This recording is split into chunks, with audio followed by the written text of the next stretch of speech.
From the All Indiana Podcast Network, this is the News 8 Daily 8. Now, the latest news. Kylie Conway has the latest news. The top headlines. News you can use. Please stand by. Sponsored by LCS Heating and Cooling. Now, here's Wish TV's Kylie Conway. Hi, this is Kylie Conway, and this is the News 8 Daily 8 for Tuesday, February 23rd. Today is going to be a beautiful day. Those lingering showers we had this morning have moved out. We're going to have plenty of sunshine with highs in the mid to upper 40s.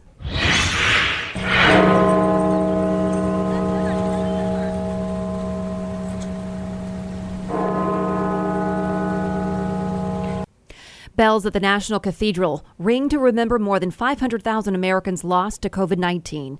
For the next 5 days, flags across the nation will fly at half-staff to honor those who have died. President Biden is asking every American to take a moment and reflect. The president and first lady led the nation in a moment of silence from Washington, D.C. last night and offered thoughts about the lives lost. We often hear people described as ordinary Americans. There's no such thing. There's nothing ordinary about them. The people we lost were extraordinary. We have to resist becoming numb to the sorrow. Remember those we lost and those who left behind. In his comments, Biden also urged America to fight the virus together. And this morning, in his comments, Biden also urged America to fight the virus together. And this morning, the CDC reports more than 64 million vaccine doses have been administered nationwide. The center says more than 44 million people have received one or more doses, and more than 19 million have received both. And Johnson & Johnson executives are set to testify today about the company's coronavirus vaccine. The company says it can deliver 20 million doses of its single-shot vaccine by the end of March. Johnson & Johnson already applied for emergency authorization. The FDA is expected to grant that as early as this weekend.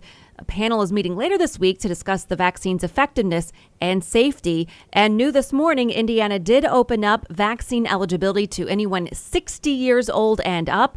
It had previously been 65 and up. So new today, those eligibility requirements have now gone to a new age group of 60 years old and older. The Indianapolis City County Council is calling for more groups to be eligible for the COVID-19 vaccine. The full council adopted 2 resolutions on the issue last night. The first calls for priority to be given to teachers and school staff. Councilor Krista Carlino co-sponsored the proposal. She says a return to full-time in-person learning is critically important to the economy and families. But for that to happen, she says everything must be done to protect teachers and staff. The second focuses on getting the shot to IndyGo bus drivers. Councilor Lakeisha Jackson sponsored that proposal. She says the tight workspace and limited ventilation puts drivers at high risk. She also believes it's important to protect drivers since many essential workers rely on public transportation. And today, state lawmakers will debate the fate of expanding rapid bus transportation in Indianapolis. State senators are talking about how IndyGo gets its funding before it breaks ground on the Purple Line.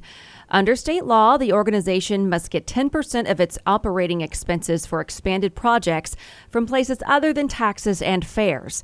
A new bill is highlighting a disagreement on whether federal grant money is considered tax dollars. IndyGo says it has no problem bringing in help from the federal level. The bill is all about holding IndyGo accountable. For IndyGo, it's changing the rules while we're halfway in it. According to Indiana's Attorney General, IndyGo's share must come from sources like advertisements and private grants. If the Senate passes the measure today, the bill goes to the House for consideration. The top Republican and Democrat in the Indiana House agree lawmakers need to make amends after heated exchanges last week. During debate over a school issue in northern Indiana, some lawmakers booed others as they related their experiences. Later, a Republican and a Democrat were heard in the hallway shouting about the issue. House Speaker Todd Houston says the people of Indiana deserve better.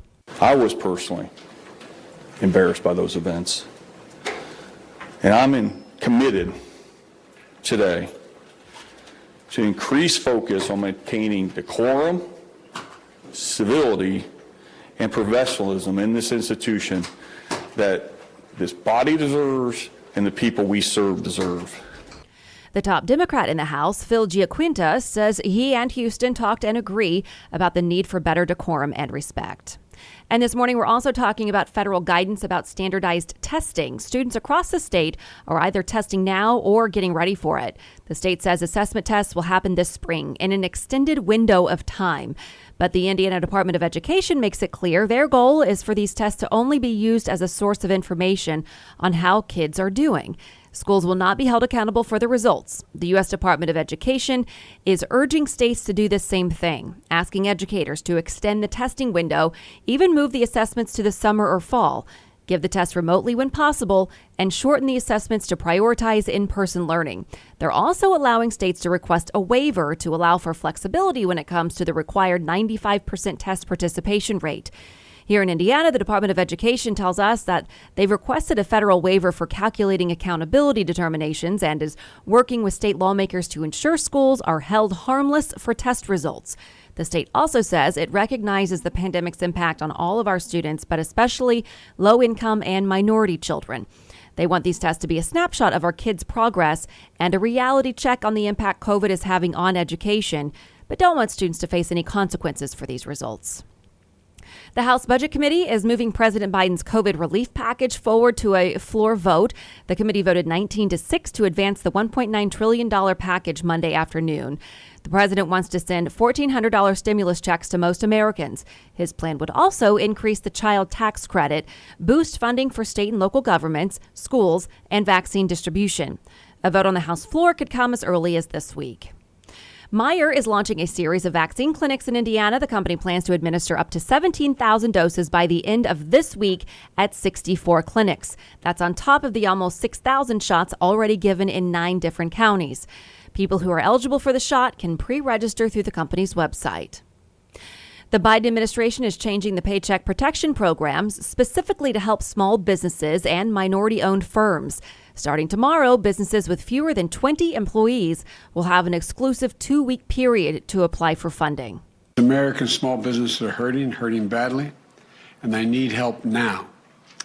And it's in all of our interest to make sure they get the help now. Next month, the program opens up to many people who are self-employed. The program will also be available for the first time to business owners who are behind on student loans, some non-citizens, and those who have felony records, as long as the crime was not related to fraud. Plans to invest $190 million in government and recreational facilities are up for discussion in Indianapolis today. The City County Council Administration and Finance Committee is scheduled to talk about Mayor Joe Hogsett's new tax proposal. The mayor is calling the plan Circle City Forward. The majority of the money would go to public safety improvements. Hogsett is talking $30 million for a new forensics crime lab and $18 million for a facility for animal care services. He also wants to fund improvements to city parks, Riverside, Cranert, Grassy Creek, and Frederick Douglass parks. Circle City Forward is an aggressive course of action for Indianapolis, a plan designed to jumpstart the economy and drive public investment into our neighborhoods. Mayor Hogsett says if approved, the project will create hundreds of construction jobs. Searching for a romantic summer getaway? Escape with Rich Girl Summer, the new Audible original from Lily Chu. The exquisitely talented Philippa Sue returning to narrate her 5th Lily Chu title. This time, Philippa is joined by her real-life husband, Stephen Pasquale. Set in Toronto's wealthy cottage country, aka the Hamptons of Canada, Rich Girl Summer follows the story of Valerie, a down-on-her-luck event planner posing as a socialite's long-lost daughter, while piecing together the secrets surrounding a mysterious family and falling deeper and deeper in love with the impossibly hard-to-read and infuriatingly handsome family assistant, Nico. Caught between pretending to belong and unexpectedly finding where she truly fits in, Valerie learns her summer is about to get far more complicated than she ever planned. She's in over her head and head over heels. Listen to Rich Girl Summer now on Audible. Go to audible.com/richgirlsummer. City County Council is also taking steps to help out restaurants struggling during the pandemic. There's now a proposal that would temporarily limit charges and fees by food delivery services to 15% or less of the total purchase. Services like DoorDash and Grubhub, they're services restaurants have relied heavily on throughout the past year, and they've been taking a big chunk of the profits. It would also ban the apps from charging restaurants more than 5% for any fee other than delivery. Some restaurant owners that we spoke to said that this idea should have come much sooner, and it may be too little too late. But if the proposal passes, third-party delivery services could face a fee up to $500 for violations. And this morning, Indiana is a large step closer to looser gun laws. The House passed the repeal of the permit requirement Monday. The change would let anyone 18 or older carry a gun unless they have a felony record or a dangerous mental illness. The next step, the Senate decides whether to pass the bill too. An abortion bill is also moving forward. The bill calls for several changes. One would make abortion providers tell patients about a disputed treatment that is said to reverse a medical abortion. Today, there will be multiple congressional hearings on the breach of the U.S. Capitol. Lawmakers are looking into security failures that contributed to the deadly riot on January 6th. The hearings aim to give more clarity about the roots of the insurrection and accountability of those involved. Members of Capitol Police and security officials will testify. President Biden's pick for Attorney General, Merrick Garland, says investigating the riot will be his top priority. If confirmed, I will supervise the prosecution of white supremacists and others who stormed the Capitol on January 6th, a heinous attack that sought to disrupt a cornerstone of our democracy. There will be more hearings on the Capitol riot tomorrow and Thursday. Also, Garland says he hopes to return the Justice Department to pursuing law enforcement and policies with bipartisanship. Today is day 2 of his confirmation hearings on Capitol Hill. Here's some of what he had to say yesterday. I can assure you I do not regard myself as anything other than the lawyer for the people of the United States. And I'm not the president's lawyer. Outside witnesses will now testify before the Judiciary Committee. The full Senate may vote on Garland later next week. And the wife of drug kingpin known as El Chapo faces her own charges and heads to court today. Authorities say Emma Coronel Ispiro helped Joaquin Guzman run his Mexico-based empire and plot his escapes from prison. Officers arrested Ispiro yesterday at Washington Dulles Airport. Guzman was convicted in 2019 and is sentenced to spend the rest of his life in federal prison.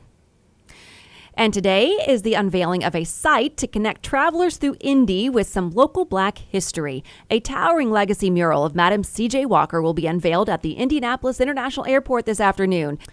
It's a mural 11 feet tall and 75 feet wide of Madam C.J. Walker. The unveiling will be inside the Civic Plaza at 1:30. That's the big open area before going through security. It's open to the general public. The Indianapolis Bicentennial Commission recognized the Madam Walker Legacy mural as a community project last year. It was developed in partnership with the Arts Council of Indianapolis and the Madam Walker Legacy Center. The artwork portrays Madam Walker's lasting impact on the physical, social, cultural, and economic legacy of Indiana Avenue, the iconic Walker Theater, and the city of Indianapolis. The mural is a digital image created by local artist Tasha Beckwith. I just hope that everyone loves it. And my main goal is that I just wanted it to be an inspiration for Black women, little Black girls. I mean, any race of people. I hope that it inspires them to follow their dreams once everyone can see it. It's kind of hard talking about it without people seeing it yet. We are told the mural will stay there for all to see at the Civic Plaza well into 2022. Now to business headlines. Indiana-based Steak 'n Shake paid off its debt Friday, but now it's suing its lender, Fortress. It says Fortress obtained sensitive information through negotiations for a potential real estate deal with Steak 'n Shake and then used that knowledge to build an $89 million position in the company's loans. Steak 'n Shake's lawsuit, filed Friday in Marion County Superior Court in Indiana, seeks to recoup alleged losses from Fortress's actions. Steak 'n Shake had been struggling with the impact of the COVID-19 pandemic on the restaurant business, transitioning from table service to pickup. More Americans are planning to move this year due to the flexible work-from-home lifestyle that the COVID-19 pandemic has ushered in. The NPD group says 20% more consumers are planning to move this year compared with the prior year. Consumers are relocating for a variety of reasons during the pandemic, such as lowering their cost of living or being closer to family. The average U.S. price of regular grade gasoline jumped 14 cents a gallon over the past 2 weeks to $2.64.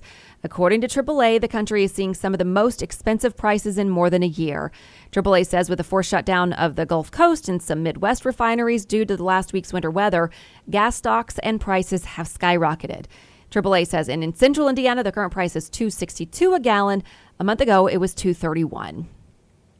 A hearing will be held today on the biggest hack in U.S. history. It's called the SolarWinds hack, and it penetrated the U.S. Treasury, the Department of Homeland Security, Department of State, and Department of Energy. Microsoft believes it was Russian actors, but originated in the U.S. and took 1,000 engineers to accomplish.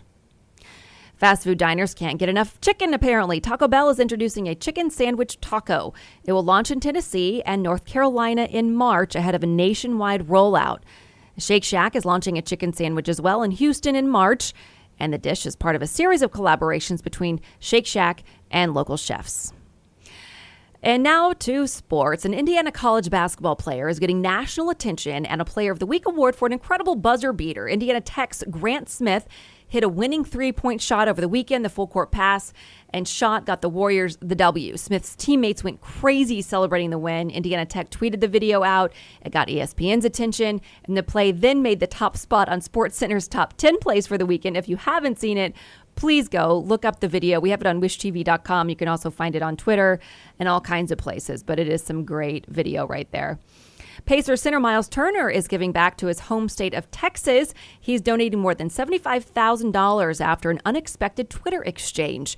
Started last week after the Blue and Gold lost to the Chicago Bulls in overtime on Monday. A fan requested Turner pay him $100 for his poor performance. Turner then Venmo'd him a penny for his thoughts. The fan posted the encounter on Twitter and it went viral. That's when other fans started donating their 2 cents. The change quickly added up to $250. So Turner started a fundraiser to help the people in his home state suffering after the extreme winter weather. Turner promised to match all of the donations, which got up to $25,000. The NBA pitched in another $25,000, so altogether $76,187 will be donated to charities. And to the Colts, new quarterback Carson Wentz is now looking for a new jersey number. Wentz had been number 11 since his college days at North Dakota State, but his new teammate, Michael Pittman Jr., wears 11. So according to the wide receiver, he's not giving it up. But that doesn't mean there's bad blood between the two teammates. I told him that I was locked in, and he was like, "That's cool, bro." So it went really well, and he's just a cool guy. I mean, like, he didn't try to press me or anything like that. Lots of guys with his status, like, they would come in and they would like demand and stuff like that. So I just think that he's a really great dude, and I get to keep 11. So it was a win for me. There have been cases of players offering expensive gifts to new teammates who wear the number they want, but it doesn't sound like that's an option here, and it's nice to see them working together on it. This has been your News 8 Daily 8 for Wish TV. I'm Kylie Conway, online at wishtv.com, and follow us on Facebook when you search Wish TV. The News 8 Daily 8 is sponsored by LCS Heating and Cooling. Be sure to like and subscribe to this podcast on News 8 Daily 8 with Kylie Conway. And be sure to discover even more great podcasts now at allindianapodcastnetwork.com.